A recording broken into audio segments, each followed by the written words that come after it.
السلام علیکم ناظرین، TNN ٹی وی کے نیوز بلیٹن کے ساتھ میں ہوں بشرا خان۔ سب سے پہلے شامل کریں گے نیوز ہیڈ لائنز۔ اختلافی نوٹ میں کہیں نہیں لکھا کہ فیصلہ 4-3 کا ہے۔ جسٹس منیب اختر نے ریمارکس دیے کہ اقلیت کسی قانون کے تحت خود کو اکثریت کا دعویٰ نہیں کر سکتی۔ نون لیگ، پیپلز پارٹی اور JUI نے کیس میں پارٹی بننے کی متفرق درخواست دائر کر دی۔ عدالتی اصلاحات سے متعلق بل 2023 قومی اسمبلی سے متفقہ طور پر منظور۔ قومی اسمبلی سے supreme court practice and procedure bill 2023 کی شکوار منظوری لی گئی۔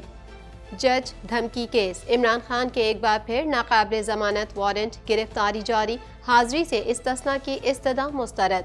چیئرمین PTI کو 18 اپریل کو عدالت میں پیش ہونے کا حکم۔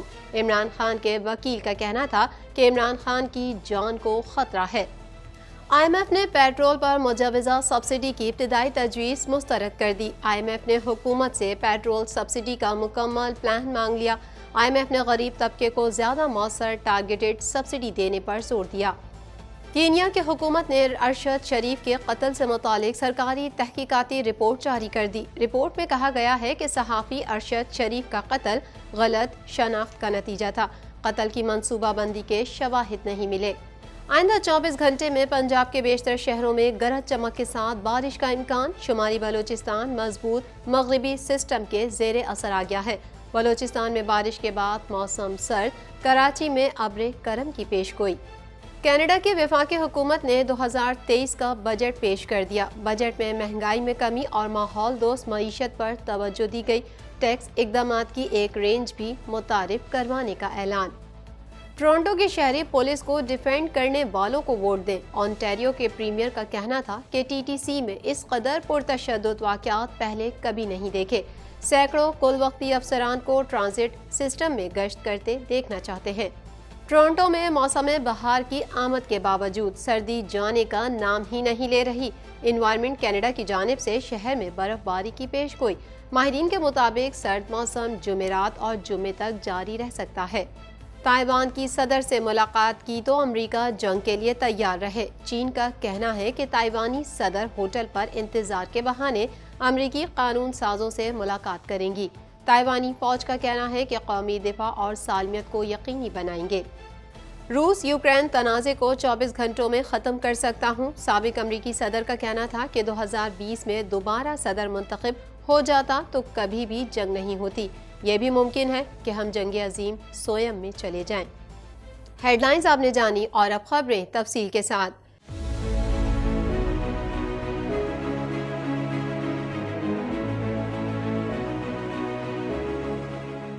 پونے 2 کروڑ کی آبادی پر مشتمل کراچی میٹروپولیٹن سٹی میں صحت کے حوالے سے ہسپتال تو بہت، لیکن فزیوتھراپی سینٹر نایاب ہیں۔ الحمدللہ ہم نے اس کمی کو پورا کرتے ہوئے گلستان جوہر میں زبیداس فزیوتھراپی سینٹر کا آغاز کر دیا ہے۔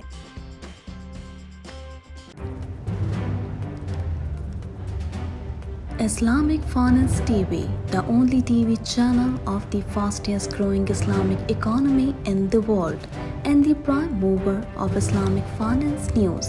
Follow us on our social media handles and watch our reports and educational program at www.islamicfinancetv.com. For advertisement, please contact us at islamicfinancetv@gmail.com.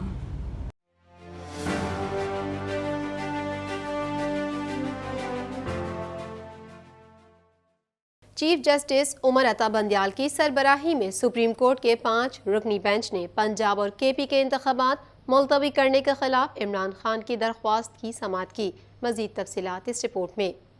Justice منیب اختر نے ریمارکس دیے ہیں کہ اختلافی نوٹ میں کہیں نہیں لکھا کہ فیصلہ 4-3 کا ہے۔ اقلیت کسی قانون کے تحت خود کو اکثریت کا دعویٰ نہیں کر سکتی۔ چیف جسٹس عمر عطا بندیال کی سربراہی میں سپریم کورٹ کے 5 رکنی بینچ نے پنجاب اور KPK کے انتخابات ملتوی کرنے کے خلاف عمران خان کی درخواست کی سماعت کی۔ نون لیگ، پیپلز پارٹی اور JUI نے کیس میں پارٹی بننے کی متفرق درخواست دائر کر دی۔ پیپلز پارٹی کے وکیل فاروق H نائک نے کہا کہ جسٹس جمال کے ریمارکس کے بعد فل کورٹ بنائی جائے۔ جسٹس جمال نے کہا کہ فل کورٹ کیوں، وہی 7 ججز بینچ میں بیٹھنے چاہیے۔ فاروق H نائک نے کہا کہ پہلے فیصلہ کریں کہ 3-4 کا یا 3-2 کا فیصلہ تھا، ساری قوم ابہام میں ہے۔ جسٹس جمال مندوخیل نے کہا کہ 4 ججز نے پی ٹی آئی کی درخواستیں خارج کی۔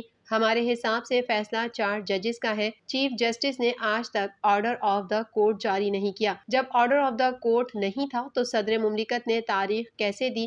جب آرڈر آف کورٹ نہیں تو الیکشن کمیشن نے شیڈول کیسے دیا؟ الیکشن کمیشن نے کس حکم کے تحت فیصلے پر عمل درآمد کیا؟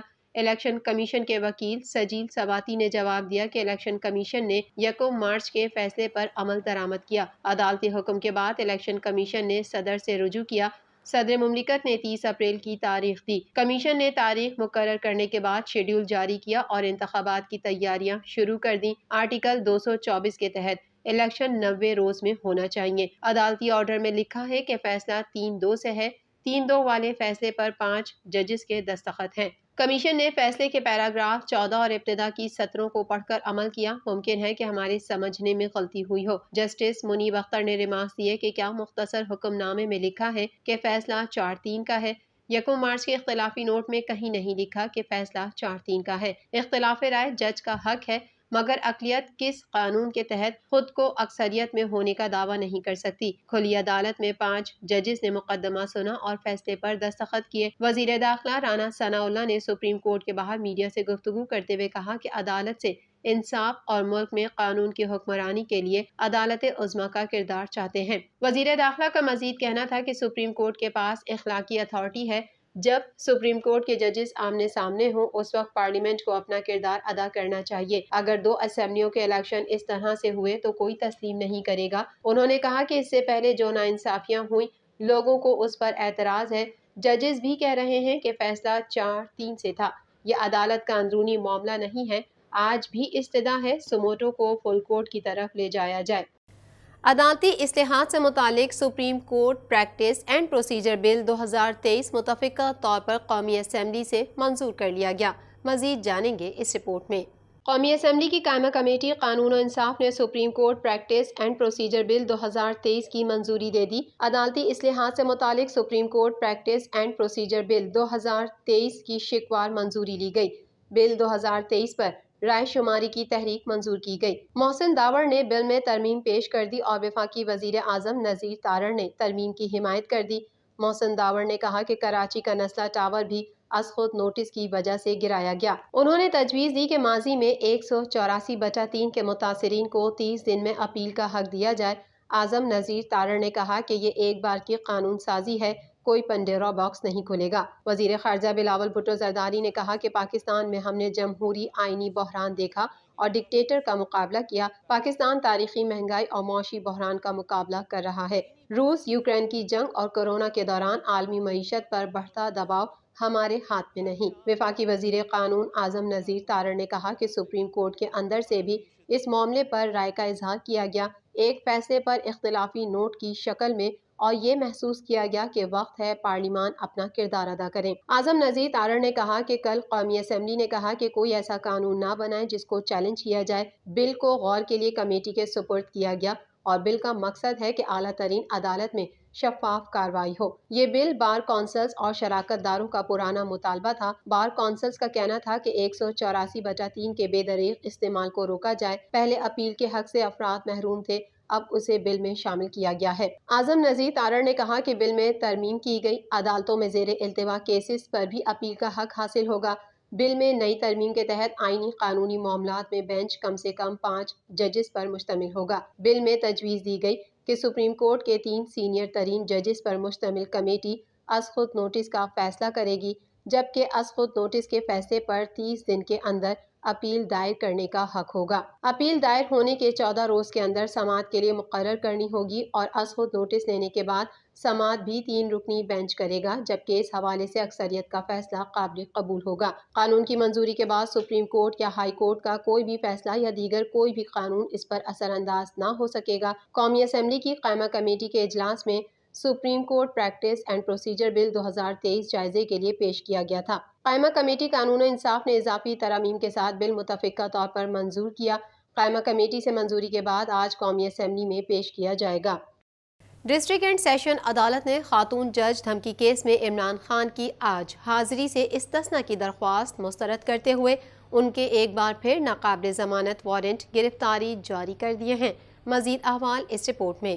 ڈسٹرکٹ اینڈ سیشن عدالت نے خاتون جج دھمکی کیس میں عمران خان کی آج حاضری سے استثناء کی درخواست مسترد کرتے ہوئے ان کے ایک بار پھر ناقابل ضمانت وارنٹ گرفتاری جاری کر دیے۔ جوڈیشل مجسٹریٹ ملک امان نے چیئرمین پی ٹی آئی کی جانب سے خاتون جج دھمکی کیس میں حاضری سے آج استثناء کی درخواست پر سماعت کی، جس میں عمران خان کے وکلاء نے قابل ضمانت وارنٹ بحال رکھنے کی استدعا کر دی۔ وکیل نے عدالت میں دلائل دیتے ہوئے کہا کہ عمران خان کی جان کو خطرہ ہے۔ سیکیورٹی واپس لینے پر ہائی کورٹ نے بھی نوٹس جاری کیے۔ جوڈیشل مجسٹریٹ ملک امان نے محفوظ فیصلہ سناتے ہوئے عمران خان کی آج حاضری سے استثناء کی درخواست مسترد کر دی اور ایک بار پھر ناقابل ضمانت وارنٹ گرفتاری جاری کر دیے۔ عدالت نے عمران خان کو 18 اپریل کو پیش ہونے کا حکم دیا۔ پروسیکیوٹر نے عدالت میں مزید کہا کہ عمران خان کی طبی رپورٹ پیش نہیں کی گئی۔ حاضر نہ ہونے سے متعلق ٹھوس وجوہات بھی نہیں بتائی گئیں۔ پروسیکیوٹر نے اپنے اعتراض میں کہا کہ عمران خان کی حاضری سے استثناء کی درخواست پر ان کے دستخط ہی نہیں بلکہ صرف ان کے وکلاء کے دستخط ہیں۔ دوران سماعت پروسیکیوٹر نے حاضری سے استثناء کی درخواست خارج کرنے کی استدعا کرتے ہوئے کہا کہ عمران خان کے ناقابل ضمانت وارنٹ گرفتاری جاری کیے جائیں۔ فاضل جج نے وکلاء اور پروسیکیوٹر کے دلائل سننے کے بعد عمران خان کی جانب سے استثناء کی درخواست پر فیصلہ محفوظ کر لیا، جسے بعد ازاں جاری کر دیا گیا، جس میں عدالت نے عمران خان کی حاضری استثناء کی استدعا مسترد کرتے ہوئے ان کے ناقابل ضمانت وارنٹ گرفتاری جاری کر دیے اور 18 اپریل کو عدالت میں پیش ہونے کا حکم دے دیا۔ واضح رہے کہ عدالت نے آج عمران خان کے لیے قابل ضمانت وارنٹ جاری کر رکھے تھے، جس پر وکلاء کی جانب سے آج حاضری سے استثناء کی استدعا کی گئی تھی۔ بین الاقوامی مالیاتی ادارے نے پیٹرول پر مجوزہ سبسڈی کی ابتدائی تجویز مسترد کر دی۔ مزید تفصیلات اس رپورٹ میں۔ بین الاقوامی مالیاتی ادارے نے پیٹرول پر مجوزہ سبسڈی کی ابتدائی تجویز مسترد کر دی۔ میڈیا رپورٹ کے مطابق آئی ایم ایف نے حکومت کی موٹر سائیکل اور 800 سی سی سے کم گاڑیوں کے لیے سستے پیٹرول کی اسکیم پر شدید اعتراض کیا ہے۔ پاکستان اور آئی ایم ایف کے درمیان ورچوئل رابطے میں آئی ایم ایف نے پیٹرول پر سبسڈی کا نظر ثانی شدہ پلان تیار کرنے پر زور دیا۔ ذرائع کے مطابق آئی ایم ایف نے حکومت سے پیٹرول سبسڈی کا مکمل پلان مانگ لیا۔ وزارت خزانہ کے ذرائع کے مطابق 50 روپے فی لیٹر سبسڈی دینے کا مکمل پلان دیا جائے۔ ذرائع نے بتایا کہ پاکستان اور آئی ایم ایف کے درمیان ورچوئل رابطہ ہوا۔ آئی ایم ایف نے پیٹرول پر سبسڈی کا نظر ثانی شدہ پلان تیار کرنے پر زور دیا۔ ذرائع کا یہ بھی کہنا ہے کہ آئی ایم ایف نے غریب طبقے کو زیادہ مؤثر ٹارگیٹڈ سبسڈی دینے پر زور دیا۔ واضح رہے کہ موٹر سائیکل اور 800 سی سی گاڑی مالکان کو سبسڈی دینے کی حکومتی تجویز تھی۔ آئی ایم ایف نے اس اسکیم کی سبسڈی کنزیومر کی تعداد اور اسکیم میں ہونے والے نقصان سے متعلق حکومت سے مکمل پلان مانگا ہے۔ آئی ایم ایف غریب طبقے کو زیادہ مؤثر ٹارگیٹڈ سبسڈی دینے پر زور دے رہا ہے۔ کینیا کی حکومت نے پاکستانی صحافی ارشد شریف کے قتل سے متعلق سرکاری تحقیقاتی رپورٹ جاری کر دی۔ مزید جانیں گے اس رپورٹ میں۔ کینیا کی حکومت نے پاکستانی صحافی ارشد شریف کے قتل سے متعلق سرکاری تحقیقاتی رپورٹ جاری کر دی۔ میڈیا میں سامنے آنے والی تفصیلات کے مطابق رپورٹ میں دعویٰ کیا گیا کہ ارشد شریف پر قتل سے پہلے یا بعد میں کوئی تشدد نہیں کیا گیا۔ کینیا کی حکومتی رپورٹ میں مزید کہا گیا کہ صحافی ارشد شریف کا قتل غلط شناخت کا نتیجہ تھا۔ قتل کی منصوبہ بندی کے شواہد نہیں ملے۔ کینیا کی حکومت کی طرف سے جاری کی گئی رپورٹ میں ارشد شریف کی گاڑی سے فائر کیے جانے کا دعویٰ بھی غلط قرار دیا گیا ہے۔ سرکاری رپورٹ تاحال شائع نہیں ہوئی۔ رپورٹ کے مطابق ارشد شریف کی گاڑی پر فائر اس لیے کیا گیا کہ وہ ناکے پر نہیں رکی۔ کینیا کی سرکاری رپورٹ میں لاپرواہی سے فائرنگ کرنے والے 2 افسران کے خلاف کارروائی کی سفارش کی گئی ہے۔ رپورٹ میں ارشد شریف کی گاڑی سے فائر کیے جانے کا دعویٰ بھی غلط قرار دیا گیا۔ حکام نے فائرنگ کرنے والے افسران کے نشے میں ہونے کی ابتدائی رپورٹ کی بھی تردید کی۔ تحقیقات کے لیے کینیا جانے والے 2 پاکستانی افسران عمر شاہد حامد اور اطہر وحید اپنی رپورٹ میں قتل کو منصوبہ بندی کا نتیجہ قرار دے چکے ہیں۔ بلوچستان میں بارش کے بعد صوبے کے بیشتر علاقوں میں موسم سرد ہو گیا۔ گوادر میں 16، پنجگور میں 7، کوئٹہ اور گردونواح میں 8 ملی میٹر بارش ریکارڈ کی گئی ہے۔ مزید جانیں گے اس رپورٹ میں۔ بلوچستان میں بارش کے بعد صوبے کے بیشتر علاقوں میں موسم سرد ہو گیا۔ گوادر میں 16، پنجگور میں 7، کوئٹہ اور گردونواح میں 8 ملی میٹر بارش ریکارڈ کی گئی۔ محکمہ موسمیات کے مطابق آئندہ 24 گھنٹے کے دوران پنجاب کے بیشتر شہروں میں گرج چمک کے ساتھ بارش کا امکان ہے۔